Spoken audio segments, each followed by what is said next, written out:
Hey guys, it's Turf Master with you once again, and I mentioned in an earlier video that I was making a TCG and I was going to show you the next day how to play it and how the game works, and I'm ready to do that now. So there are three different types of cards in this game so far. There are creatures, modules, and structures. Each type of card has its own properties. And first we're going to start with the creatures, because they're the most common. So creatures are going to be the type of card you're going to have the most of. I'm going to lay down for you all the different parts. So there's the name, first of all. And then you also have down here, you have their types. And up here, you have their class. Types and classes are both elemental. And there's a lot of different kinds. The different classes are power, nature, energy, mineral, aqua, magic, and darkness. Each class has 3 regular types and 1 legendary type. I'm not sure if legendary is going to have any special mechanics yet, but it may not. Time will tell. So power has fire, fighting, rage, and dragon. Nature has flora, fauna, nymph, and divine. Energy has electric, speed, nuclear, and gravity. Mineral has metal, earth, air, and crystal. Aqua has water, frost, poison, and tempest. Magic has heal, charm, spirit, and cosmic. Darkness has curse, necro, reaper, and void. As you can see, Trent's class is energy, and his types are fire and speed. Now over here you have what seems like types. These are called archetypes. And you may know, if you may recognize the name if you play Yu-Gi-Oh, where it's oftentimes in their name. Well, this is something similar to archetypes, a lot like Yu-Gi-Oh does, but this is a separately defined thing rather than it just being part of the name.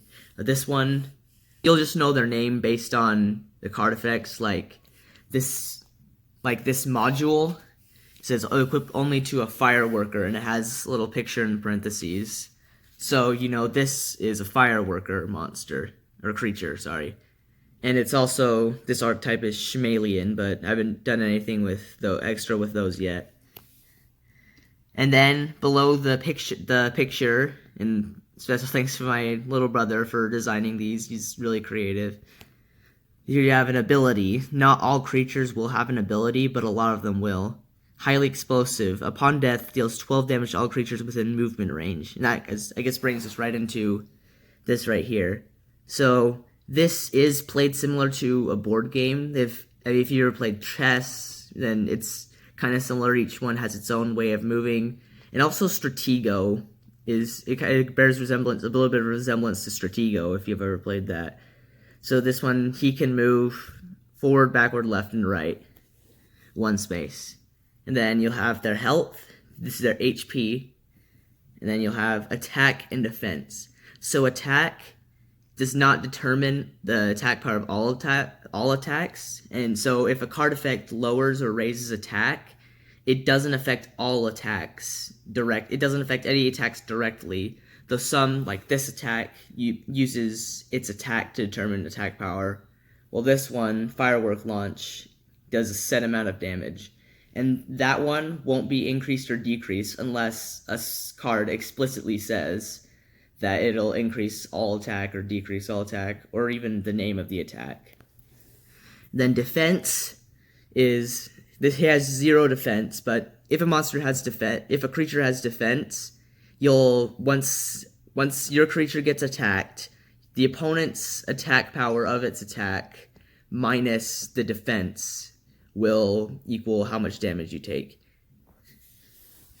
And then let's go into the attacks. Each creature so far has up to 2 attacks.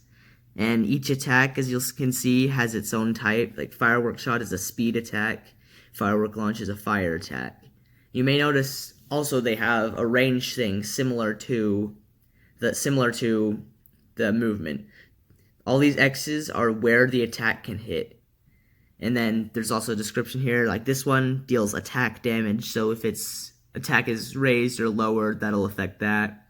It mentions it may be used twice. You can only move once and attack once per turn for a creature, unless a card states otherwise, a card effect. And if you notice here, this attack, both attacks, they have these little icons. So these are to indicate this.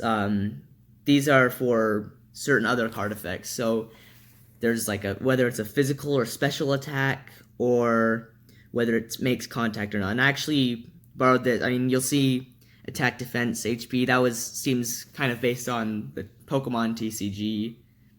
But not the defense. But I actually took this from the Pokemon video games.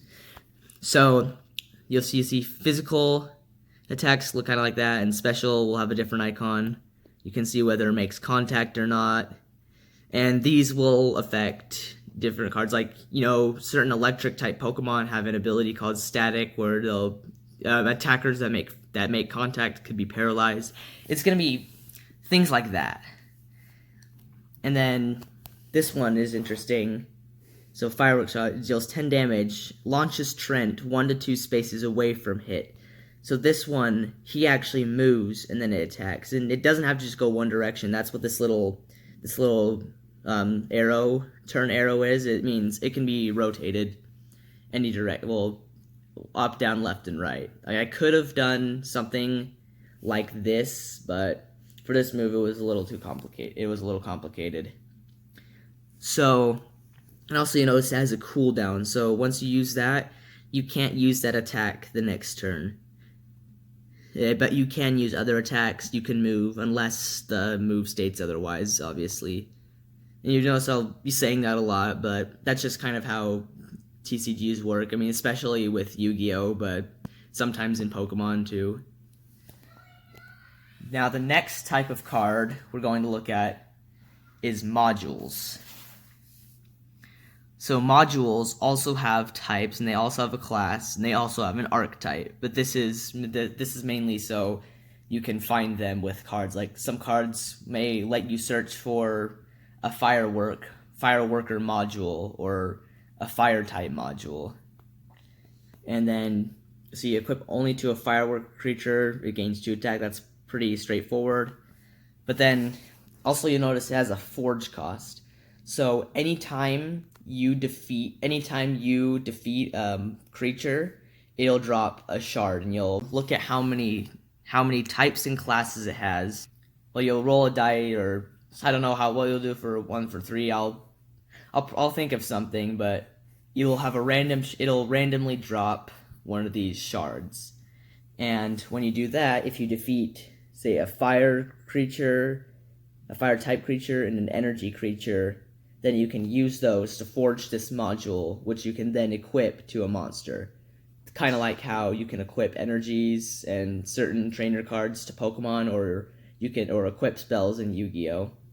Or you can also use a fireworker shard. I mean, it's not likely your opponent's also going to have fireworkers, and even then they can't drop the shards. But you can also tribute one of your own monsters, or one of your own creatures, once per turn, and you'll get a random shard for that.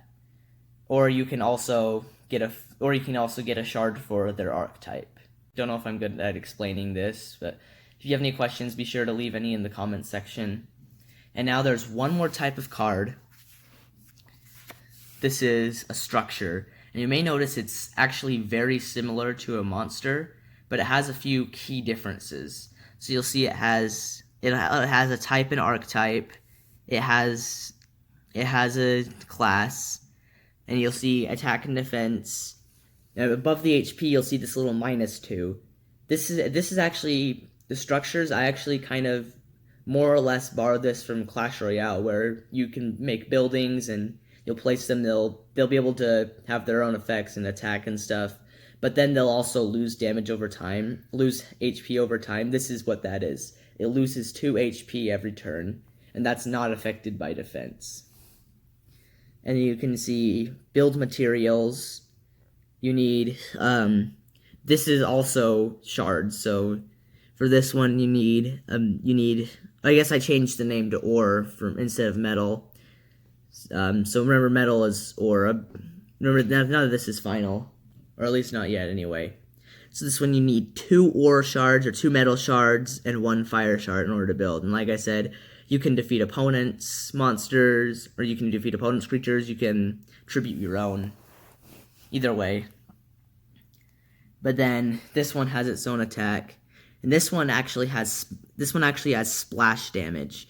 So if you'll see, you can hit on any of these X's, and then you have an extra thing, and on that X, you have these little lines coming out. That's where it does the splash damage. And if that makes sense, if I wanna, if you want me to clarify that or make that a better format, then let me know in the comment section. Just give me feedback in the general feedback in the comment section, just what I can do better, because I will really want to make this a full scale, develop this full scale. So if you'll notice, Firework Mortar, it deals attack damage on impact on this X, and then the splash damage just 5 damage. So the splash damage is a set amount, and also this has a cooldown of 1 turn.